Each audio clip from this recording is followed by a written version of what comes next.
My name is Julius Brenner. I was born in New York City on December 23rd, 1921. I celebrate my birthday and Christmas at the same time, so I get cheated out of one present. When I was 11 years old, my family moved to New Haven, Connecticut, where I went to elementary school and high school. While I was in high school, I learned French. I spoke French for 4 years. It was there that my French teacher used to call me Monsieur Jules. So I adopted the name of Jules, and all my friends now call me either Jules or Julie. In 1939, I graduated Hill House High School in New Haven. I went to work as a good humor man. I drove the truck all over and sold good humor ice cream. At that time, I ate a lot of ice cream, and when I turned in my receipts that evening, I was always short about $10, but it was worth it. Now, in September 1942, I received an Uncle Sam's notification that I was to report to the board, and I was drafted and immediately was shipped to Fort Devens, Massachusetts. From there, I was shipped to Camp Croft, South Carolina, which is located near Spartanburg, South Carolina. I cannot recall the date that I was shipped overseas, but I was sent to Newport Beach, Virginia, which was the port that we would sail from. We went on the Liberty ship, which carried 500 men,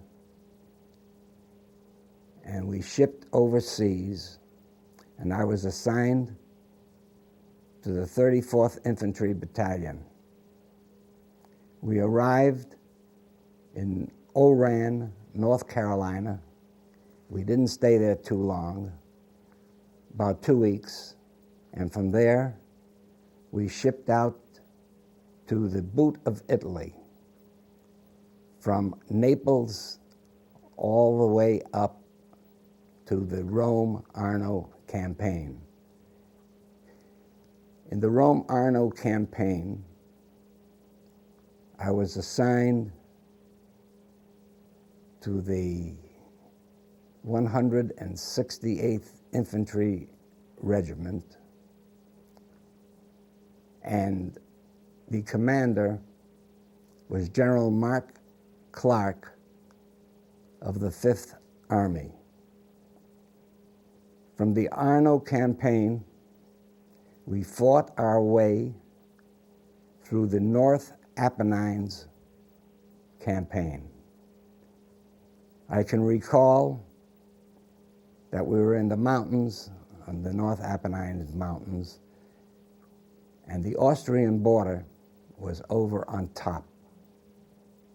Somehow or other, I heard a shot pierce my ears after I took my helmet off.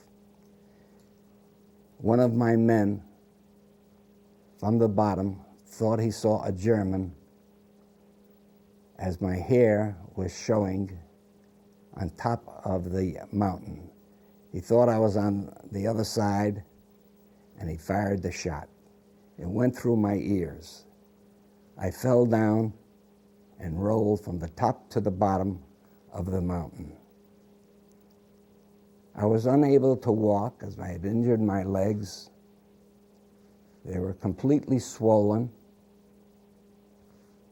and I was ordered to go to the battalion aid station. I went to the battalion aid station, and they were very, very busy, and was told that they could not help me because they had to take care of the severely wounded and with all the casualties that they had. So what did I do? I had to crawl 2 miles to the regimental aid station. From there, though prior to arriving at the aid station, there were a lot of missiles and anti-artillery shells which poured into our area. Every time I heard an artillery shell exploded, I drove into a foxhole. And there were many, many foxholes, and many, many times that I had to drop into them. And while I was in the foxhole, I might add that there is no such thing as an agnostic, that there is no such thing as someone who is an atheist. All I could do was pray. And I prayed thus: "Dear God, please don't let me die, and let me return safely to my family." When I arrived at the regimental aid station, my legs were so swollen that I couldn't take off my boots. The major there cut my combat boots off, and I was treated. From there, I was assigned to the 91st Infantry Division, and then I was shipped out to Belgium. The city of Antwerp, which the Belgians called, and we call Antwerp, was besieged by missiles and buzz bombs.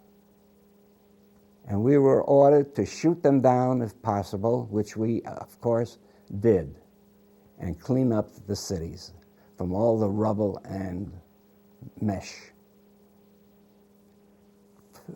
In Antwerp, I received, as well as my entire unit received, a citation stating that in appreciation of serving 175 continuous days of enemy battle was presented to me and my outfit. And it was signed by the burgomaster of the city of Antwerp.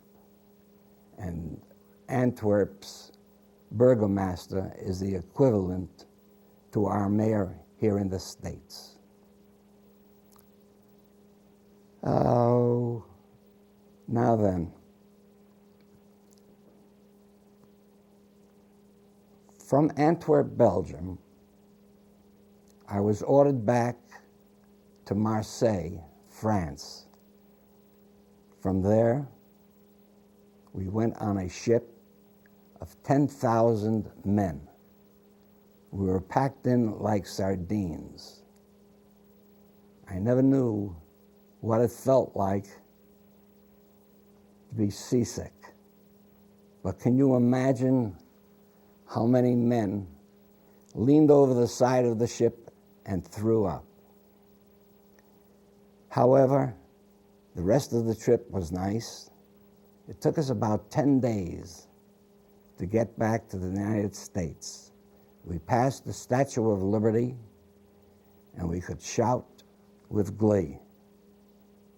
The American Red Cross met us, served us hot coffee and donuts, and we were then transported to the train in New Haven, whereby we went back to Fort Devens, Massachusetts, and was discharged.